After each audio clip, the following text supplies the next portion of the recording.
Do we have too much government? We need to put people ahead of corporate profits.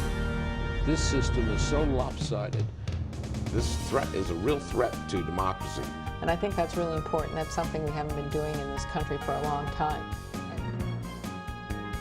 Where do you start? What do you do? How do you do it? Access to Democracy is made possible in part by a donation from Firefly Credit Union.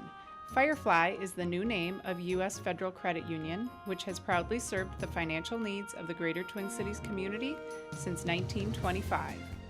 At Firefly, we guide our members forward and give them the power to chase dreams by delivering the financial solutions they need to get ahead.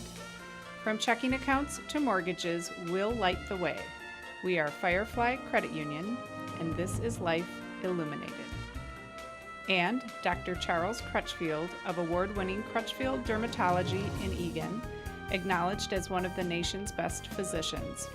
A Minnesota native who trained at the Mayo Clinic, Dr. Crutchfield personally treats all patients and states that experience counts and quality matters.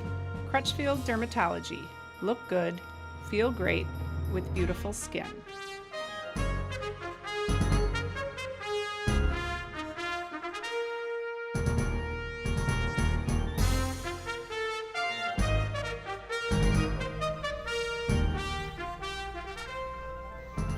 Welcome back. Access to Democracy with you, and we have a very unique double guest situation here today. Many of you have met not only our sponsor, but Dr. Charles Crutchfield III on previous interviews. But there is a very unique aspect to the Crutchfield family, and that is so many professionals have come out of it, and we're fortunate enough to have Dr. Charles Crutchfield II here today, who we call senior now. Is that it? That's it, thank you. And Dr. Crutchfield II, that is, or senior, is also a medical doctor here in Minnesota, has delivered over 10,000 babies, and the mother of Charles III is Susan Crutchfield, who we'll probably meet in a few months, with Olivia, who's been on here, a very talented young lady, who's I think 17 now. And the family is so unique that it's of interest to us, it's of interest to you out there viewing, because it's not only an African-American family that has moved from Alabama, was it? Alabama. Alabama, yes. I'm sorry, where the first Charles Crutchfield was a barber and a landowner and a very well respected individual, to have a son who's a physician, to have a second son, a grandson who's a physician, and where do we go from there? Why don't you bring us back to Alabama and move us forward a few steps? My dad was born in Russellville, Alabama, town in northern Alabama, in 1914. He gravitated toward a larger city, Jasper, Alabama, which was 35 to 40 miles from Birmingham, when he was about 16 years of age. He settled in Jasper, Alabama, married my mother, had a family, bought a home, was a licensed barber in the town, the only black licensed barber in the small town of 8,000 with about 3,000 black people in the town. He went into the war, World War II. He was in the invasion of France. He told me later he never expected to come back. He had never seen such a body of water as they crossed the Atlantic, the North Atlantic. It was rough, apparently. They crossed it in the winter. And he was in the invasion of France, but he lived through it. He had post-traumatic shock syndrome, but they called it shell shock in those days. And he slowly got over it, but he raised me to treat everyone as nice as you can. And I was about 10 years old when he told me that. He sat me down and said, son, treat everybody as nice as you can. Even at that, he said, 10% of the people won't like you. And I said, Daddy, is that because I'm a Negro? We were Negroes. And he said, Negroes won't like you either, son. So when I was 15 and a half, he was told by the high school teachers, we were a small segregated black high school there, that I was one of the better student athletes to come through for the past 25 years. So he told me I should go to Minneapolis, where I had 2 aunts and an uncle living, and I could pursue my education there. The educational opportunities for Negroes in those days in 1955 in Alabama were quite limited. And most of the black colleges, Alabama State, Alabama A&M, they were not accredited. The only black college in the state that I think that was accredited may have been Tuskegee. So my dad sent me to Minneapolis, where I stayed. And obviously, Minnesota's good fortune has spawned many professional Crutchfields. Now, I think we have a picture of 4 generations of Crutchfields. And there is a Charles Crutchfield IV. Perhaps if we can bring that picture up, we can take a look at it. And no, that's not it. Well, as we go through many pictures, that's still not the one I'm looking for. But that's Dr. Crutchfield Sr. delivering one of the 10,000 babies that he has delivered. I believe that was here in Minnesota. Yeah, that was at St. Joseph's Hospital in 1973. But here's the 4 generations. This is the one we were talking about. And now, Charles, why don't you tell us? Yeah, that's my grandfather, Charles Crutchfield, #1 in the center in the yellow shirt. That's Dad to his left in the ivory shirt. I'm in the blue shirt, and my son, Charles Crutchfield IV, is in the little Twins fan at the bottom. He's 14 years old now, and he's an 8th grader at St. Thomas Academy in St. And he's still a Twins fan. He's still a Twins fan. But you know, one of the things you mentioned when Dad came here, and that was that, what year did you come here? 1955, June. The interesting thing to me is I see a lot of patients, and there's not a day that goes by in my practice that I don't see a patient who Dad or my mom has touched their lives. Either they were one of their physicians, or Dad delivered their children, or their brother and sister's children. And one of the things that's fascinating to me, Dad came here as a senior in high school. You were a North Polar, North Minneapolis. 1 year. 1 year. I can't tell you how many people who went to North, who come in to see me as patients, remember him. I'm thinking he made a tremendous impression for being at that school just 1 year, and then he went on. He obviously made a tremendous impression on his children also, because you and your siblings, for the most part, are all professionals, either doctors or lawyers or... Yeah, my brother Carlton, my other brother Chris are both attorneys. And, you know, that in and of itself is very unusual. But to have it in an African-American family is unique, not unusual, but unique. And obviously, you portrayed something to your children about education and living, and did it right. My father instilled in me the principle of getting an education. My father was the brightest or the most intelligent man in his battalion in World War II, but he only had a 5th grade education, and my mother only had an 8th grade education. But my father and mother both said, you must get an education in order to advance.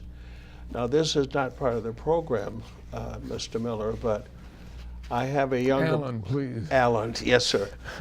I have a younger brother who has 3 daughters. They all said they wanted to be like their Uncle Charles, and they all are physicians right now. 3 girls in Georgia. So many physicians. Crutchfields, all 3. Yeah. Now, you told me a very interesting story outside when we met about the name Crutchfield, because I said when I was researching for this interview, I was amazed by how many Crutchfields there are. And what's the connection? My great-great-grandfather, Zacharias Crutchfield, was a slave, born in 1820 He was a slave in Virginia, my grandmother told me, and he was being sold to an owner near Russellville, North Alabama. And he had a choice at that time of changing names. It may have been something like a Johansson, but he said no. He was born a Crutchfield. He had been a Crutchfield and he liked to die a Crutchfield, so he carried the name Crutchfield to North Alabama. He also had 3 sons before he married my great-great-grandmother, and these 3 sons went up to Memphis, Tennessee. And that was another branch of the Crutchfields that you've heard, Dwayne Crutchfield and the people, Jimmy Crutchfield, the great baseball player, that was part of the same family, my great-great-grandfather's kids. And traditionally what would happen is at the end of the Civil War, when the slaves were freed, they would take the last name of the plantation that they came from. So that's why there were 2 brothers. There's one in Texas, one in Virginia, that had huge plantations. So a lot of the Crutchfields came from those plantations. And that's why during the Civil Rights Movement, a lot of the black leaders like Malcolm X, they would drop their last name because their last name, they said, was a slave name. And they said, we don't even know our last name, so they'd go by the term X, and that's where that comes from. You have taken dermatology, and we've had you here before, to a new level. We have not only one of the most successful practices in the country, you have over 40 employees, you touch just about every base, but you individually see every patient, which is amazing in and of itself with the type of an operation that you have there. And that too is unique. You've also instilled in your children, in fact, I have a quote, which I think is yours. We stand on the shoulders of giants who paved the way for African Americans to have a better opportunity to succeed. I think that's something that you said several years ago, and your own children are carrying it forward, because I know only Olivia, who is so talented in so many different areas, that and she's been here with her photos, but she's also a dancer. She is also talented in so many other fields that I know now she's probably making the big decision about college. She's looking at colleges right now. Well, you know, it's interesting when you talk about, when Dad talks about the stressing education, and I stand on the shoulders of giants, and I think it's really interesting. I've thought about this. I think when Dad came along, Mom and Dad, when they came along in the early 60s, and that was really pre-civil rights movement, he was looked at as a black man or a black woman or an African American who happened to be a physician. And I've seen things change. I think I'm viewed as a physician who also happens to be African American. That's kind of a neat change. And I remember I talked to my mother's mother. She was the first African American public school teacher in Minneapolis. And the fascinating story was she applied from West Virginia and she was accepted, but the time they moved here, she was accepted on paper. But when they met her, they went, whoa, oops. And they rescinded the offer. And at the time, there was a mayor of Minneapolis, and his name was Hubert Humphrey.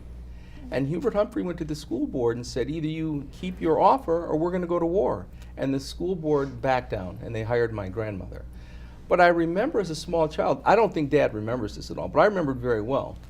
We had a waste basket in my bedroom, and you've probably seen these. It was covered with all different college flags. You know, Penn State, Harvard, Yale, and all the flags were different colors, and they were kind of pretty. And I remember my dad would, every once in a while, he'd bring the waste can up and he'd say, which one of these schools do you want to go to? And as a kid, I'm just looking at the ones that had the coolest colors and everything else. But he planted the seed in my mind. It wasn't a matter of, are you going to college? Which one are you going to go to? It's where you're going to college. It was a given. I was going already. I just had to pick the right one. So yes, and his father stressed education, and Dad stressed in us, and we stress that in our children. Well, I've spent more time at the Mayo Clinic in the last couple of months than I ever thought I would. But I have to say that the division of doctors there, in terms of doctors of color, doctors from other localities, India in particular comes to mind, is amazing. And the Mayo Clinic, if I can give them a plug, is just an amazing facility. I know you trained there. I did graduate school and medical school there, so I understand exactly what you're saying. And I've incorporated a lot of the principles that I learned there into my patient care. And I think one of the most important things that I learned It was a saying that they had on the wall of the brothers Mayo, and I've always stood by this, even in the face of everything else. It said, first and foremost, do what's best for the patient. Everything else will follow. And that permeates throughout that institution. I have felt it. I have experienced it now. And it's amazing. And I think we ought to mention also, while talking about your grandmother, that your mother, Susan, is your Wife, is also a physician, and not only graduated with you from the University of Minnesota in '63, medical school. She was 22 years old. She was the youngest graduate from the medical school. In the history of the medical school at the time. Ever. And also became the first African-American female to graduate from the medical school. So, I mean, these things are overwhelming and unique. We have a picture up now. Oh, there they are. That's 1963, June. I was graduating med school. I was 23. My wife Susan on the right was 22, and Charles, you were about two and a half two and a half. to 3. And what is Charles doing there? He's listening to my heart with a stethoscope. He's practicing to be a physician. This is an interesting photograph because Mom got pregnant with me her first year of medical school. So part of the first year, she and Dad were partners. Dad would go to class and take notes, and he would feed it to Mom, come back, and I was born first year. It was kind of an accident. But I think the fascinating thing, too, was at the time, I remember Dad telling me, they were both afraid, thinking, boy, we're going to have a child our first year. We're going to probably get kicked out of medical school. And I think it was just the opposite. I think there was a Dean Sullivan. Was that correct, Dad? Or Dean? Dean Fleeson. Fleeson, okay. Fleeson Who was very was a supportive. psychiatrist. He called me in and said, how do you plan to handle this? He called me kid. I guess I was pretty young. I said, well, we'll do whatever you say. I said, I suppose my wife will have to drop out and have the baby and then come back. He said, well, you both are pretty bright. If you can take the notes and keep her up on what's going on and she can pass the test, she doesn't have to drop out of school. And that was what we did. So, and she's become a leading family physician. Leading family physician and also leading insurance physician. She was the associate director of Prudential Life actually, Insurance Vice President of Company. Prudential, for many Yeah. years. And also many the years. Medical Director for Metropolitan Health Plan. So she did quite well. I know we have, as time is fleeting fast here, we have some other pictures, so let's see what we can bring up and have explained to us from the doctor's Crutchfield. Okay, and, which? That's me in the blue coat, the little kid, and I was the ring bearer. I came to find out later that when you're a ring bearer, they don't really put the ring on the pillow because they don't trust you. And that's Mom and Dad, and that's my aunt's wedding. We're not getting married with him as a 2.5, 3-year-old kid. Yeah. Her sister, Susan's sister, was getting married. We were in the wedding. Yeah. So, and I that's- was skinny then. I was about 175 pounds. Yeah, that was Oakland Avenue Church in Minneapolis. And here's this just is another 4 generations. 4 generations of Crutchfields. My dad, whose shoulder Charles is touching with his left hand there, he died 4 years ago at age 99. On this picture here, he's probably he's about 90, I would guess. Yeah. He lived to be 99 plus, some longevity on his side. Although when I talked to Grandfather at his 99th birthday, and I said, well, you realize, Grandfather, that as today passes, tomorrow, you are actually in your 100th year of life. That's and right. He said, that's right. He got a big smile on his face. He hadn't looked at it like that. He said, I'm in my 100th year of life. He was still mentally sharp on up until he died, but quality of life had passed him by. He said he couldn't hear well, he couldn't see well, his memory was gone, and he said, you know what else, son? I said, what, Dad? He said, all of my friends, they is dead. I said, yep, when you get to be 99, your friends are dead. But I have to tell you a funny story about Grandfather. Yeah. When I was about 9 years old, he took me fishing. And so we went to his little private fishing lake, and we went out there, and nothing was biting. And I was so bored. You know, it seemed like we'd been out there 6 hours. It's probably only an hour. And I'm jiggling in my line to make the bobber wiggle so it looks like I have a bite. And I'm just bored, and I'm reeling in and doing. And so he said, hey, he said, you know what you need? You need a different bait. He said, let me change your bait. And while you change your bait, he said, you hold my rod. And so I remember I held his rod, he was chaining, all of a sudden, zzz, there's a big fish on. I caught an 8.5-pound largemouth bass. And it was so big, we had it mounted, we got our picture in the paper and everything. But I kept thinking, years and years later, I thought, I only caught that fish after he gave me his fishing pole. And so on his 99th birthday, I said, Grandfather, after all these years, I said, I'm in my 50s now. I said, Grandfather, tell me the truth. When I was a little boy, did you catch that fish and let me reel it in? And he was, to that day, he was a grandfather. He looked at me, he said, boy, you caught that fish. And he turned and looked the other way.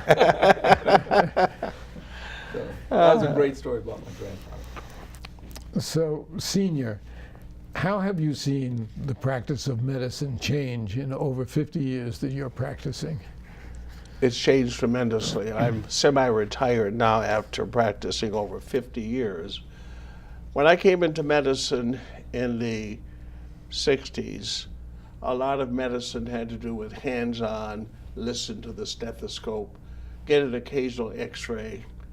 But now with the advent of MRIs and CT scans and computerized medicine, robotic surgery, things change tremendously.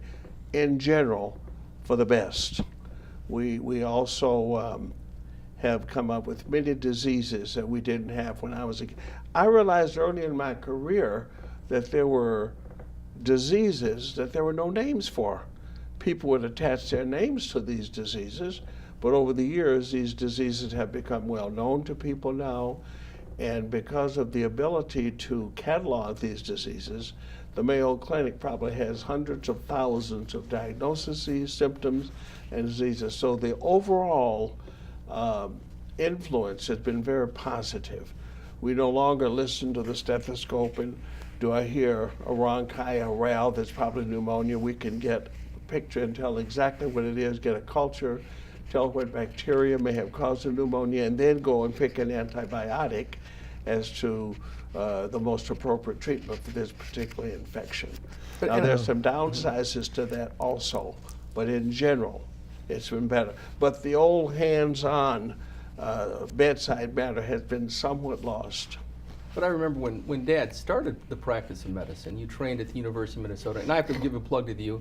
I did my dermatology residency at the university, so I'm a gopher. But when you graduated, shortly thereafter, you were drafted into the Vietnam War. So we actually lived on an Air Force base in Washington State, Spokane, Washington, at the Fairchild Air Force Base for probably your first few years of practice. And you delivered almost every child on the base. By the time we left, everybody, we go to the store, everybody at the store knew us because Dad delivered their kids. And so you were there for a couple years. Yeah, so over 2 years. When I went to Fairchild Air Force Base, Spokane, Washington, Charles was a little boy. We went there, and there were only 2 black officers at the whole base, Captain Lumpkin and myself, and I went in as a captain. Vietnam was raging.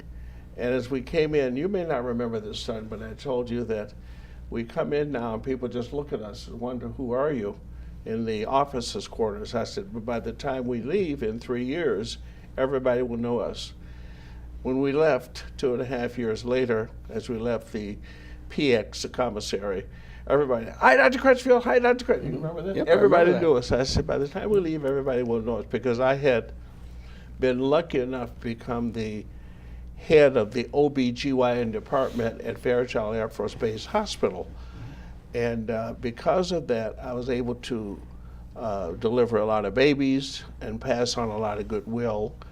And the hospital commander appointed me to be the physician to run a moonlighting program. They were trying to influence the community with that the Air Force Base was good for the community of Spokane, Washington.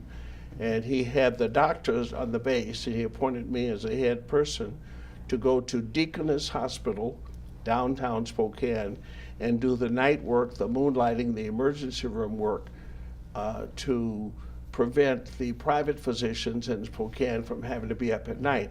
We took that responsibility, and it improved the relationship between Spokane, Washington, and the base, Air Force Base. And I think Mom was also the medical director at a female college, Wright College. And so that was nice, but shortly thereafter, and this, you might talk about this another time, but the most interesting thing is when you got out of the Air Force, we moved into St. Paul, Highland Park. And we were the first African-American family to move into Highland Park. Now, our good friends, the Englands, Dr. England, they actually bought a house before we did, but we moved in before they did. So technically, we were the first ones to move in. And it wasn't well received. There were a lot of the neighbors that circulated a petition saying they didn't want any African-Americans in the neighborhood. And I remember my very first Halloween, I was trick-or-treating, and one of their neighbors looked at me and said, "Why don't you trick-or-treat in your own neighborhood?" And I was a little kid, I was 9, I didn't know what he was talking about. I said, "Well, I am, I live right across the street over there." Well, we had slammed the door. We had some really, really restrictive covenants on not only African Americans, but on Jews. And there are a lot of places in this area where you couldn't own a home because there was a restrictive covenant in there. Hubert Humphrey went a long way to striking all that down. Now, we only have 2.5 minutes left, so I know you have both been very active in civil rights activities. So give us a little bit of background on that, because your story is a story of how America should be, not how America is. To a large degree, in your case, it's how America is, but it's not. So, and I know, Charles, in particular, you are very active in several civic and charitable endeavors, as well as Well, Dad's always been civil rights. involved in the National Medical Association. That was an acronym. It used to be NMA for Negro Medical Association. Now they would call it the National. I was a president for many years. I also have always been active in the NAACP. My affiliation, I was on the board of directors of the Urban League. I guess I've always believed in giving back, paying it forward. I felt that God had blessed me enough to put me in the right position at the right time to help people. And I always wanted to do what I could to foster the care of other people. There have been numerous doctors who said they became physicians because I had let them come to my office and go through and intern and hug them and give them financial support. So I've always done all I could to be a, quote, activist when I could. But not militant, activist. It's a difference. Right. Very And I much think right so. now we're working on it's called the Minnesota's Black Community Project, and there were a series of books that highlighted Minnesotans, We African did a American program Minnesotans. on it right Yes. here, yes. And so the new one has got a grant from the Minnesota Historical Society, so we're moving forward on that to highlight the African Americans in this day and age. And individually, you've also set up a foundation. You have a camp for children. We sponsor the camp, and the Right. foundation sponsors educational opportunities to talk about skin of color at the University of Minnesota Medical School. To be continued, because we're going to have hopefully Susan and Olivia here, 3 generations of African American women, and it's been a real pleasure not only to meet you, but to have you both here today. And I thank you, and I thank Charles for many things. Thank you. The pleasure's all mine. I never met you. Thank you for having Pleasure me. to meet you.